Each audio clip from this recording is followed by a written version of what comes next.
বিভিন্ন জায়গায় জমে উঠেছে কোরবানির পশুর হাট। তবে দাম নিয়ে ক্রেতা বিক্রেতাদের মাঝে রয়েছে মিশ্র প্রতিক্রিয়া। জাল টাকা প্রতিরোধ সহ হাটের নিরাপত্তা নিশ্চিতে কাজ করছে আইনশৃঙ্খলা বাহিনী। নগদের কাছে সব গ্রাহকই প্রিয়, তাই তো সারা দেশে ক্যাশ আউট চার্জ সবচেয়ে কম। দেশের বিভিন্ন প্রান্তে কোরবানির পশুর হাট জমজমাট। সকাল থেকে সন্ধ্যা পর্যন্ত চলছে বেচাকেনা। কুষ্টিয়ার সব হাট জমে উঠেছে, তবে ক্রেতারা বলছেন পশুর দাম বেশি। অন্যদিকে কাঙ্ক্ষিত দাম মিলছে না বলে দাবি বিক্রেতাদের। গরু তো মন মতো হয়, কিন্তু টাকাই তো মেলে না। যেটা নিজে এস্টিমেট করি তার দাম অনেক বেশি। খুব বিপদে আছি, গরমের মধ্যে গরু নিয়ে খুব কষ্টে আছি, বাজার খুব নরম। নেত্রকোনায় স্থায়ী অস্থায়ী মিলে ১৪৩টি হাটে চলছে বেচাকেনা। একইভাবে ঝিনাইদহ, যশোর, গোপালগঞ্জ, ফেনী ও নড়াইলের হাটগুলো জমজমাট।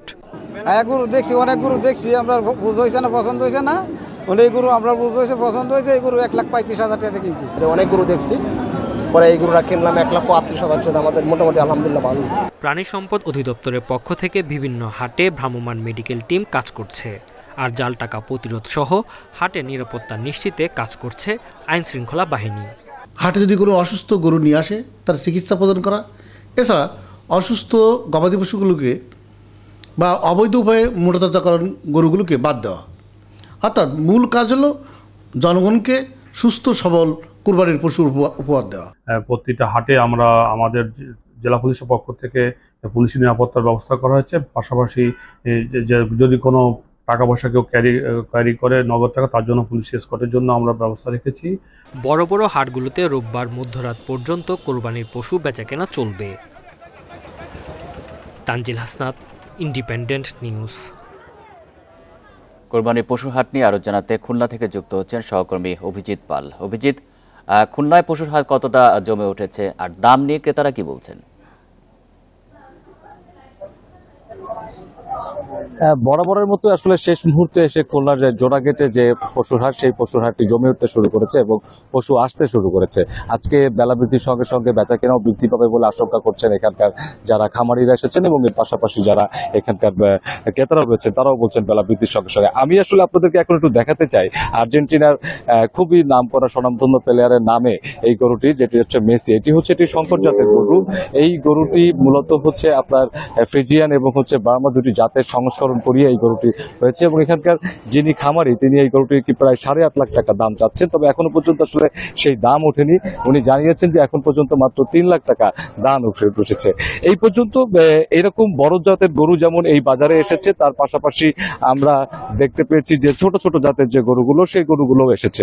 আমরা এখানে যখন ক্রেতাদের সঙ্গে কথা বলেছি, তারা বলছেন যে এখনো পর্যন্ত আসলে শহরের মানুষরা শেষ সময়ের দিকে এসে গরু কিনতে চায়, কারণ তাদের পশু রাখার জায়গা থাকে না। সেই জায়গা সংকলনের জন্য আসলে শেষ সময় তারা পশু কেনার জন্য এই জোড়াগেটের এই বাজারটিতেই তারা মূলত আসলে নির্ভর করে এবং এখন তারা মূলত এই পশু দেখছেন। আমরা যখন এখানকার খামারিদের সঙ্গে কথা বলেছি, তারা আমাদেরকে একটি বিষয় জানিয়েছেন যে যে পরিমাণ দাম তাদের উৎপাদনে খরচ হয়েছে এই পশুগুলো মোটাতাজাকরণে এবং বড় করতে, সেই দাম তিনি পাচ্ছেন না।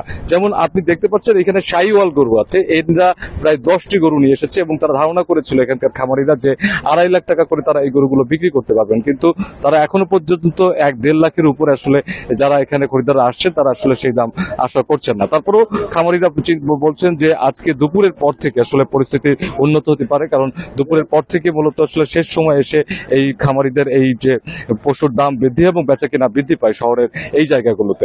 পাশাপাশি যে মাঝারি সাইজের যে গরু, যেই গরুগুলোর চাহিদা অনেক বেশি, এখানকার ক্রেতারা বলছেন যে মাঝারি বড় গরুগুলো থেকে এখন গরুর দাম এখন সব থেকে বেশি রাখা হচ্ছে এবং তারা বলছেন যে এই মাঝারি জাতের যে গরুগুলো রয়েছে, সেই গরুগুলোকে গত বছরের তুলনায় প্রায় কেজি মন প্রতি 3 থেকে 4 হাজার টাকা দাম বেশি পড়ছে বলে তারা বলছেন। ঠিক তার বিপরীত কথা কিন্তু বিক্রেতারা বলছেন যে তাদের আসলে যে পরিমাণ উৎপাদন খরচ হয়েছে, সেই পরিমাণে আসলে তাদের দাম আসলে এখন পর্যন্ত যারা ক্রেতারা এখানে আসছেন তারা আসলে দেখছেন না। সাধারণত এই হাটটিতে গরুর যে বেচাকেনা হয়, সেই বেচাকেনাটি মূলত একেবারে ঠিক ঈদের আগের দিন এবং তার শেষের 2-3 দিনে আসলে এখানে প্রচুর পরিমাণে বেচা কেনা হয় এবং ঈদের দিনও এই পশুর হাটে পশু বেচা কেনা হয়। এখন পর্যন্ত খামারিরা আসতে শুরু করেছে এবং তারা আশঙ্কা করছে যে আগামী কয়েকদিনের মধ্যে আসলে এই বেচা কেনা আরো অনেক বেশি বৃদ্ধি পাবে। খুলনা থেকে জানাচ্ছিলেন সহকর্মী অভিজিৎ পাল।